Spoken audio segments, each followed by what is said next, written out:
Hi everyone and welcome to this week's Monday Memo. Now, what is a business? Or what is an accountant? If you ever ask these questions to, say, a classroom full of 10 or 11-year-olds, you'll get a load of hands shooting immediately up. They're bursting to throw an answer out there, even if it's a good guess or not even one. And I just love that curiosity about kids and that eagerness to learn. However, when I've asked similar questions, say in a lecture hall, to a group of undergrads or postgrads, there isn't really that same level of enthusiasm. It just doesn't seem to be there. So what's changed in those years? Where's that eagerness, or more importantly, where's that curiosity gone? And does it really matter? And I guess that's the most important question. Does curiosity matter? Well, I suppose it does if you want to be better at anything in general, whatever the role we perform inside and outside of finance, because to do something better, you have to ask questions. You have to be able to learn from others or what's gone on before. And no curiosity, or having no curiosity, drains the fun from life. Whereas when you've got curiosity, it allows you to help define a more useful purpose and make a person more alive, energetic, and it allows them to bring their best selves forward. Now, I'm not a psychologist, so I'm not best placed to figure out where does the curiosity disappear between a 10-year-old at school who's super eager to put their hand up, or a graduating college who wants to sort of sit at the back of the class type of thing. Nor am I saying we should regress to our childlike states to be curious. Rather, I'm saying that curious people are just not content to study a single subject of interest.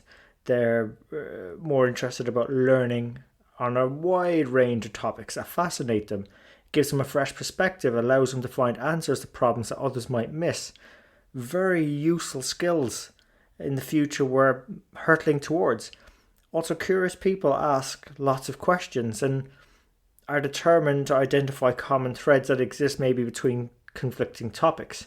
And particularly as we move to the latest industrial revolutions and the blurring between Industry 4.0 and 5.0, the enhanced cognitive computing and cybernetics, that being curious will allow us to ask the right questions, the questions machines and robots can't, and it'll actually make us more human in finance and have more meaningful careers.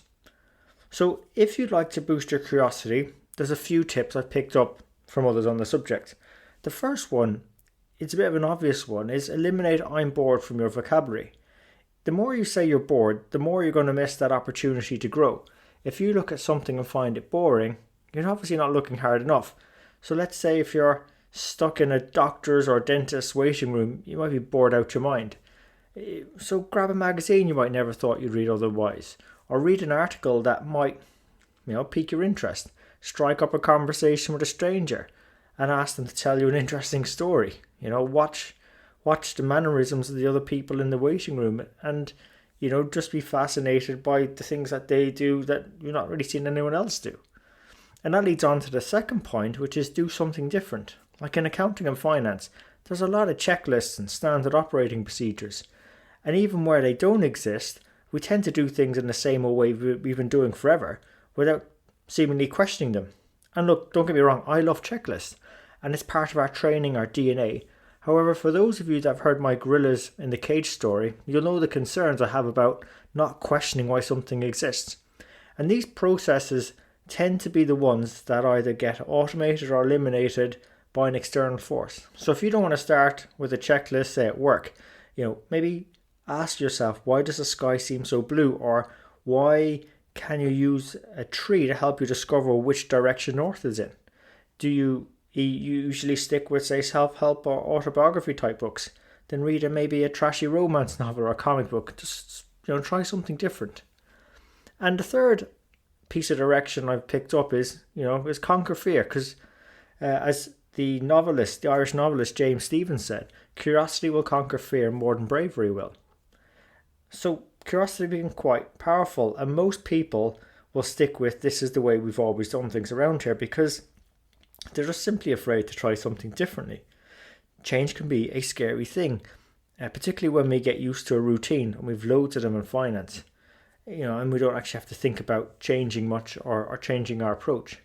So, that means a lot of finance professionals, I know I'm generalizing, but we tend to be a conservative bunch, and we consistently evaluate actions against various levels of risk. So we're very slow to change routines. I mean, if you don't believe me, look how long did it take for us to mass adopt spreadsheets? Or how quick are we to move to the latest, more agile, cheaper cloud solutions than move from legacy systems? We tend to spend a lot of time thinking about risk, and again, that's part of our DNA and it's a fundamental part of the value equation. But from a finance career perspective, a lot of the guest mentors we've had on Strength in the Numbers, they tend to talk about this breaking out of our comfort zone. And we dedicated a whole episode 74 to that.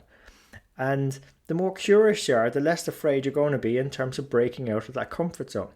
Appreciate negative outcomes happen, so carry out pre-mortems, flesh these out, weigh these up against the positive outcomes when you try something new, and act.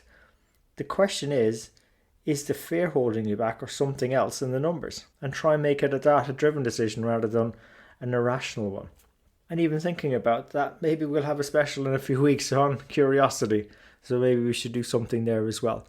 But look, that's ultimately why we bring guest mentors onto the Strength in the Numbers show, to share with you what's worked for them, what's not, help you peek over the corner. And I know a lot of them have talked about this topic of curiosity and how we do it well and where we can do it better. So yeah, maybe it's a good idea to maybe pull a special episode together so it gives you some even more ideas, practical ideas that have worked or not worked in finance and accounting. So look, thanks again for tuning in today and investing your time with us. Really appreciate it. And if you did enjoy this episode, please remember to share it with your colleagues and friends. You can subscribe on all the major platforms: iTunes, Stitcher, SoundCloud, YouTube and Spotify. And until next time, take care of yourselves and let's keep on building our strength in the numbers.